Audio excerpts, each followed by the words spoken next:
Jesús dijo, yo soy el tronco y ustedes las ramas. O de otra manera, yo soy la vid, ustedes los pámpanos. Una forma de ilustrar cómo el hombre dependía completamente de Jesús. En una época moderna donde no se conoce casi ni siquiera ya a los árboles, a no ser porque algunos existen en las grandes ciudades, en los parques, podríamos decir que la forma más adecuada e idónea de poder ilustrar la dependencia del ser humano de Dios, es decir, que nosotros somos el celular y Cristo es el cargador. O nosotros somos el vehículo y Cristo es el surtidor de gasolina, de combustible, que permite que el vehículo pueda funcionar. Bienvenido a la lección número 7 para el 16 de mayo, que se titula La oración, simplemente la oración. Y es la continuación de la lección de la semana anterior. Como siempre, les pedimos que compartan la lección, que se suscriban al canal. Y siempre que debemos abrir la palabra de Dios, debemos hacerlo con oración. Por eso los invito a orar. Amado Dios, gracias por la oportunidad que nos das de escudriñar tu palabra nuevamente. Un tema tan importante como es la oración. La comunicación contigo, la amistad que Daniel tenía con el cielo, donde era considerado muy amado. Permite que de la misma manera, Señor, nosotros que seamos considerados amados, ya que a través de la oración constante podamos estar siempre presentes en las mansiones celestiales. Bendice a cada hermano y a cada hermana que está viendo el repaso de esta lección. Sé propicio a cada una de sus actividades personales, espirituales o de cualquier tipo, y danos la sabiduría para recibir tus enseñanzas y poderlas compartir humildemente. Te lo imploramos y agradecemos en el nombre de Jesús. Amén. Y el texto para memorizar en esta semana está en el libro de Salmos, capítulo 62 y versículo 8. Esperad en él en todo tiempo, oh pueblos, derramad delante de él vuestro corazón. Dios es nuestro refugio. La semana anterior habíamos visto algunos personajes y cómo ellos oraban sin importar las circunstancias. En esta semana estudiaremos otros personajes más, pero estudiaremos la esencia de la oración. ¿Cuáles son las características? ¿Qué debemos pedir? ¿Cómo debemos pedir? Por lo tanto, como le habíamos dicho la semana anterior, que esta semana estudiaremos la oración propiamente dicha. Y empezamos con un personaje, podríamos decir, que nos representa en todo. Y es que Santiago dice que Elías era un hombre semejante a nosotros, con pasiones semejantes a las nuestras. Y oró, y respondiendo Dios su oración, no llovió durante 3 años y medio.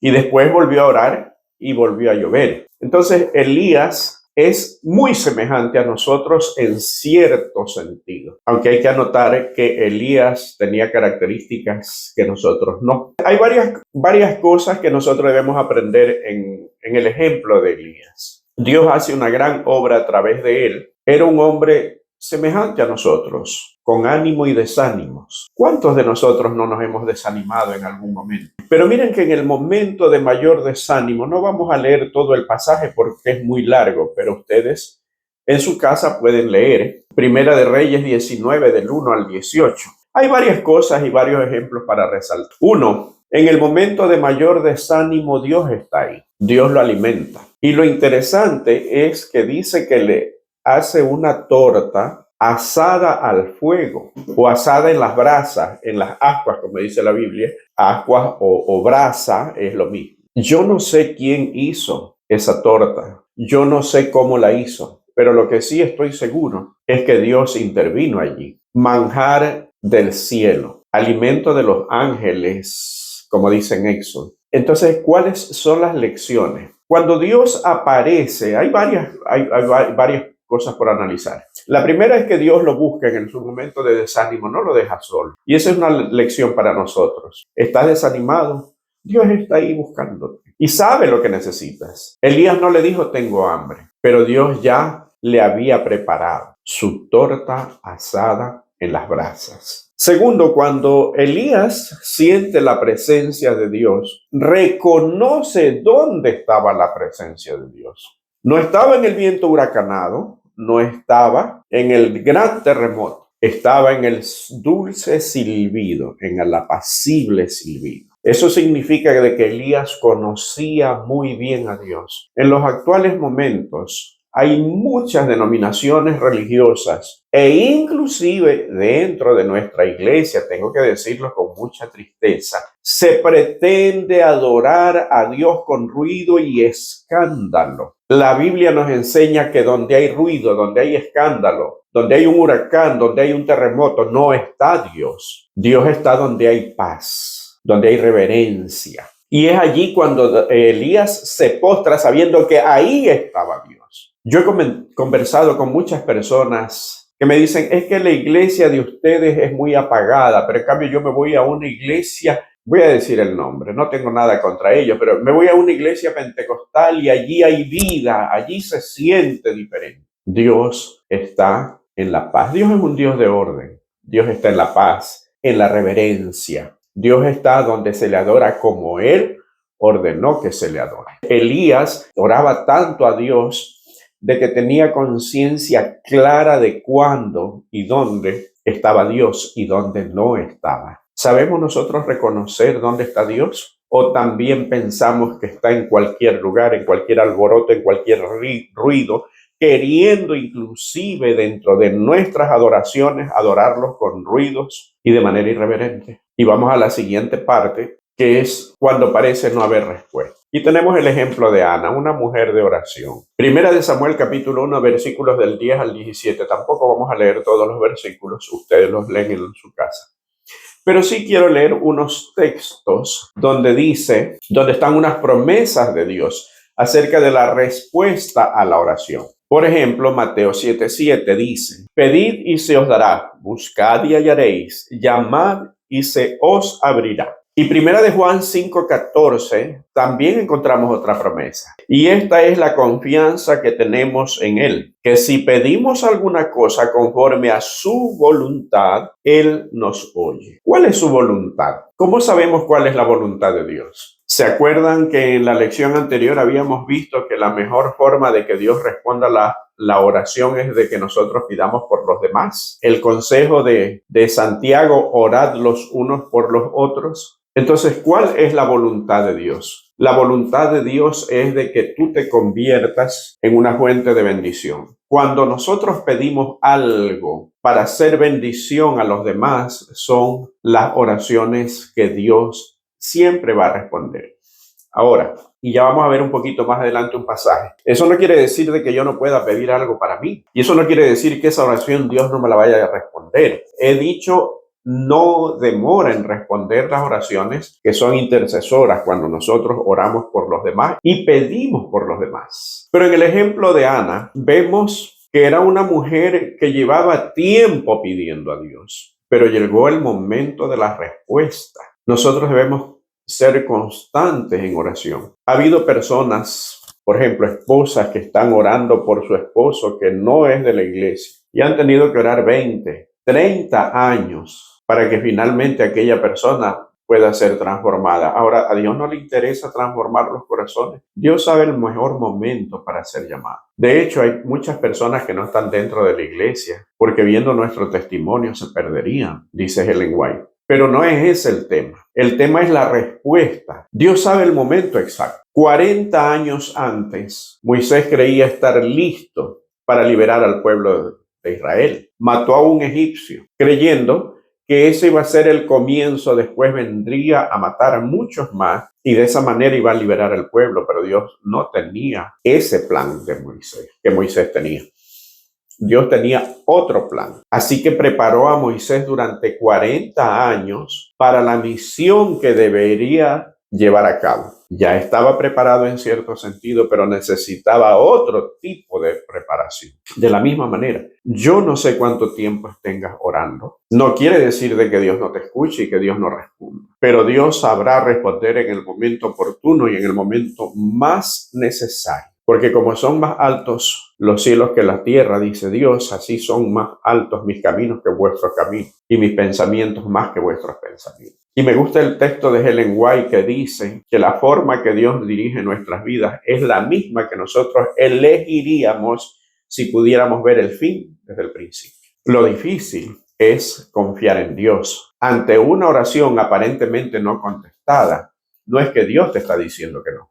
Dios te está diciendo, aún no es el tiempo. Simplemente eso. O lo voy a hacer de otra manera, así como le dijo a Moisés. No, no es matando egipcios con mi Santo Espíritu, como dice las Sagradas Escrituras. Ahora, la Biblia nos habla acerca de ciertas características que necesita la oración. No quiere decir con esto de que Dios pide requisitos para responder nuestras oraciones. No, eso no es así. Sin embargo, la respuesta la recibimos mejor cuando nos ubicamos en el lugar donde pueden caer las bendiciones de Dios, por utilizar un lenguaje figurado. ¿Cuáles son esas características entonces que nos permiten ubicarnos allí? Ya habíamos visto, por ejemplo, Primera de Juan capítulo 5 y versículos 14 y 15, pedir conforme a su voluntad. Y yo quiero leer un texto que está en Santiago capítulo 4 y versículo 3. Miren lo que dice. Pedís y no recibís porque pedís mal para gastar en vuestros deleites. ¿Qué es pedir mal según Santiago? Si nosotros analizamos el contexto anterior y posterior de este versículo, está hablando acerca de la amistad con el mundo. Ahí está el secreto. Si nosotros pedimos algo para satisfacer nuestro deseo de parecernos o de encajar o de estar a la altura del mundo, quizá Dios se tarde en responder. Es como que si usted a su hijo le regale una motocicleta en un lugar donde es demasiado peligroso, donde conducir en motocicleta muchas veces puede costarle la vida. Por preservar su integridad, usted jamás va a responder y le va a dar una motocicleta. El pedir debe estar acorde primero a nuestro bienestar, que lo que pedimos no nos vaya a alejar de Dios, no nos vaya a volver egoístas y se convierta en una fuente de bendición no solo para nosotros, sino también para los demás. Ejemplo de eso es Job. Job era un hombre muy bendecido, pero era una fuente de bendición para el menesteroso. Si nosotros leemos el capítulo 29, por ejemplo, del libro de Job, habla acerca de sus características, de quién era él. Todas las obras que él hacía, producto de la transformación que tenía en su corazón. Y algunas otras características como demasiado orgullo, demasiadas cosas negativas.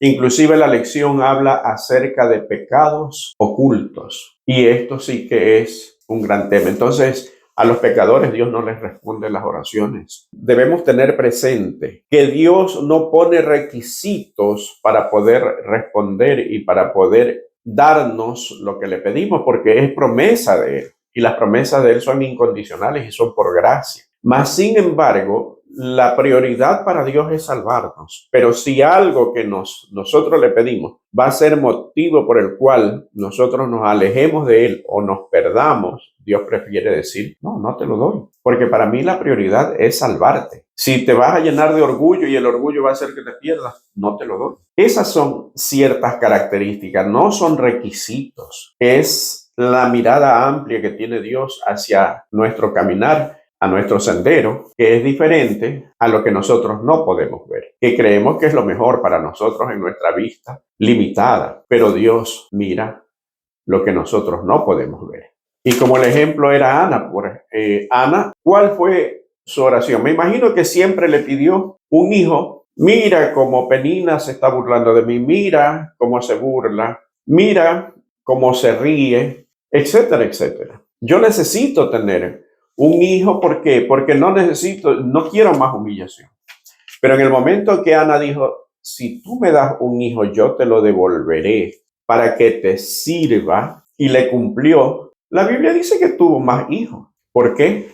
Porque se olvidó del egoísmo. Hay algo que quizás está impidiendo que las bendiciones de Dios sean derramadas. Sería bueno que analicemos nuestras vidas también. Y ya digo, no es porque creemos o queremos merecer las bendiciones de Dios, porque no las merecemos, simplemente por el hecho de que son promesas de Dios y Dios no quiere que lejos de hacernos bien nos hagan mal. Y la siguiente parte, Jesús nos enseña a orar. Era muy común en los tiempos, especialmente en los tiempos de Jesús, pero desde antes de que los hombres oren parados en las plazas públicas haciendo unas oraciones largas. Y la gente los veía, oh, qué consagrado que es. Y usaban palabras rebuscadas, palabras muy bonitas. Y en la actualidad todavía vemos personas que oran así, ¿no? Con palabras rebuscadas, oraciones largas.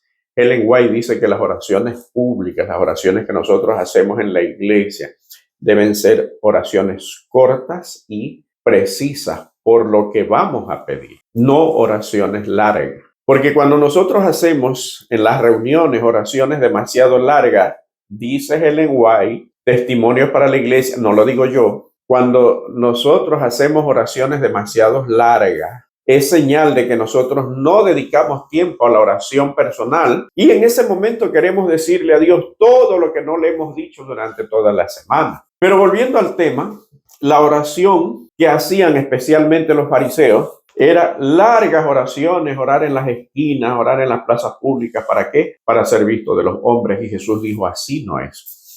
De hecho, los discípulos se dieron cuenta de eso y empezaron a preguntarle, Señor, ¿cómo debemos orar? Enséñanos a orar. Eso es lo que dice Lucas 11:1. Y ahí Jesús les da el Padre Nuestro, pero no es para que lo repitamos, es un ejemplo de oración para ver a quién se dirige la oración, cómo es, qué características debe tener o debemos tener nosotros, lo que habíamos hablado anteriormente, para poder orar bien. Y qué bueno que la autora de la lección lo explique de una manera tan clara. Miren, por ejemplo, dice, Padre nuestro que estás en los cielos. Debemos nosotros de esa manera reconocer la divinidad y la soberanía de Dios. Santificado sea tu nombre. Debemos reconocer que estamos elevando una oración a un Dios santo. Venga tu reino, hágase tu voluntad en la tierra como en el cielo. Y aquí es donde fallamos. Primero, venga tu reino. Significa que nosotros debemos anhelar el regreso de Jesús y pedirle que se haga su voluntad en la tierra y en el cielo. Pero cuando nosotros queremos que Dios nos responda de esta manera, de esta otra, ¿le estamos pidiendo que se haga su voluntad? ¿Estamos queriendo que se haga su voluntad o que se haga mi voluntad?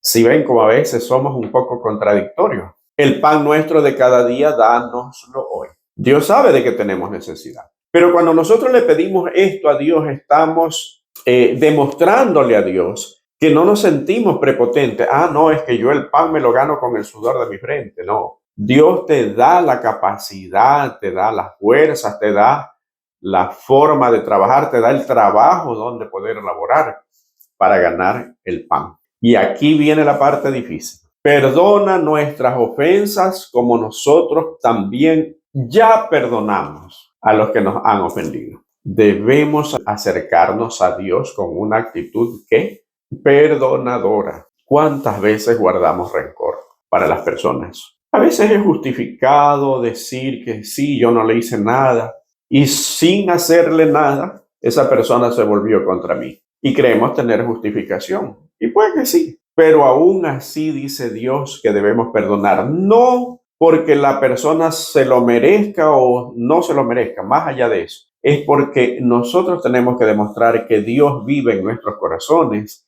y que en nuestro corazón hay suficiente amor y perdón para las personas por quienes Cristo murió, indistintamente si son dignos o indignos. Eso no nos corresponde a nosotros, eso le corresponde a Dios. Y la siguiente parte dice, no nos dejes caer en tentación. Debemos siempre considerar que Dios es el que nos sostiene victoriosos en la vida espiritual y pedirle que siempre sea así. Y termina diciendo, porque tuyo es el reino, el poder y la gloria por los siglos de los siglos. No es mío. No hay poder en mis logros. El poder está solamente en ti. Repetir esa oración, no. Tenemos que orar de esa manera, con esa actitud. Esa es la oración, ejemplo que dio Jesús. Y vamos a la siguiente parte. Alabanza, confesión, pedidos y gratitud. Una oración debe tener alabanza. Daniel, por ejemplo,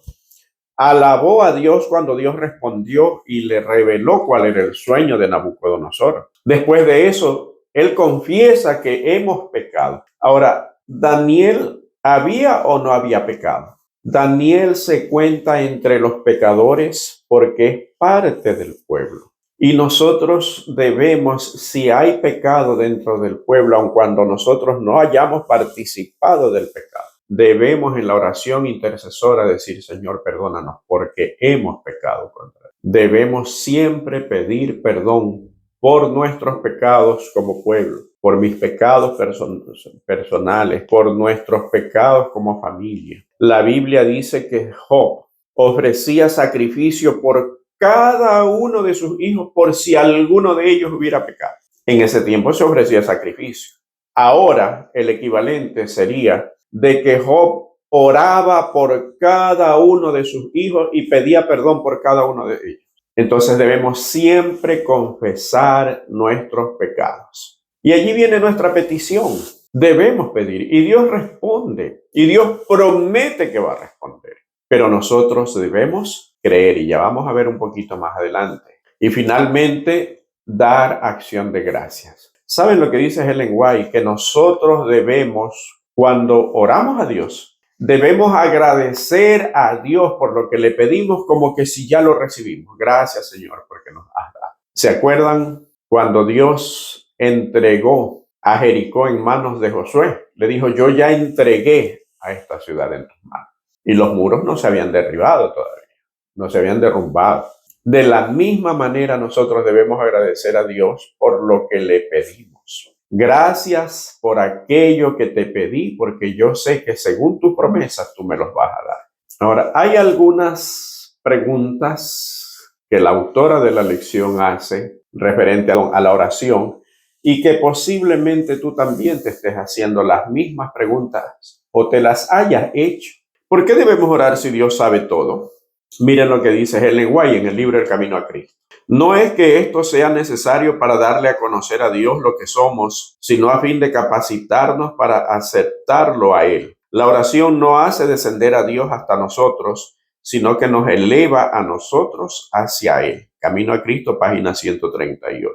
Dios conoce lo que nosotros tenemos necesidades, eso dijo Jesús. Pero es que a nosotros nos eleva, nos pone en posición de poder entender mejor a Dios y de esa manera poderlo conocer mejor. ¿Se acuerdan que dijimos de que Elías conocía tanto a Dios que sabía que no podía estar en el terremoto ni tampoco podía estar en el huracán? Pero en la brisa, en el silbido apacible, allí sí está. La oración nos hace conocer a Dios y conocer su voluntad. ¿Por qué orar cuando todo está bien? Porque cuando nosotros tenemos un amigo que amamos, un hijo que amamos, una esposa que amamos, en el caso de las damas, un esposo que aman, un hijo, no es que debemos hablar con él o con ellos solamente cuando las cosas van mal, al contrario, en todo momento queremos hablar, queremos conversar, queremos estar comunicados y en contacto. Exactamente lo mismo es la oración. Y es mucho mejor orar cuando las cosas van bien. ¿Por qué? Agradecer a Dios porque las cosas nos van bien, porque de esa manera le estamos dando nosotros el lugar que le corresponde a Dios en nuestras vidas. Y aceptamos que son productos de las bendiciones de Dios. Ahora, ¿cuál es el papel de la oración? Hebreos 11:6. Pero sin fe es imposible agradar a Dios, porque es necesario que el que se acerca a Dios crea que le hay y que es galardonador de los que le buscan. ¿Cuál es el papel de la fe en la oración? La fe te hace tener la certeza de que lo que le pediste a Dios, Dios te lo va a dar. Siempre y cuando no sea para competir con el mundo o no sea para parecernos al mundo. Miren lo que dice Marcos capítulo 11 y versículo 24. Por tanto os digo que todo lo que pidiereis orando, creed que lo recibiréis y os vendrá. Todo. No dice unas cuantas cosas, todo. Lo que pidiereis orando, creéis que lo recibiráis. Lo que dice Ellen White. Debemos agradecer a Dios porque ya Dios nos dio aquello que le pedimos, aunque nosotros todavía no lo hayamos recibido. Diríamos que ya viene en camino, para ilustrarlo de una mejor manera. Y la última parte, ¿con quién debo orar? La primera oración debe ser personal, así como Moisés oraba personalmente con Dios. Nuestra primera oración debe ser personal, pero también debemos orar con nuestra familia, con nuestra esposa. Qué bendecido es el hogar donde la pareja ora juntos, donde oran juntos con los hijos, la pareja y los hijos. Es un hogar bendecido, cuidado, protegido, pero la principal oración debe ser nuestra oración personal con Dios, donde podemos decirle, contarle y pedirle todo. Dios es nuestro amigo. Eso lo dijo Jesús. Ustedes son mis amigos si hacen lo que yo os ordeno. ¿Eres amigo de Jesús? ¿Cómo está tu vida de oración? Y la próxima semana tendremos una lección importantísima que es la fe. Con esto terminamos el tema de la oración y esperamos de que esto se haya convertido en una bendición para tu vida, que hayamos aprendido la importancia de la oración, cómo orar y de qué manera acercarnos más a Dios. Estoy seguro de que Dios va a responder eso que tanto le has pedido. Solamente agradécele a Dios porque ya viene en camino. Que el Señor te bendiga y nos vemos la próxima semana. Y no te olvides darle me gusta, compartir y suscribirte al canal si no lo has hecho. Que Dios te bendiga.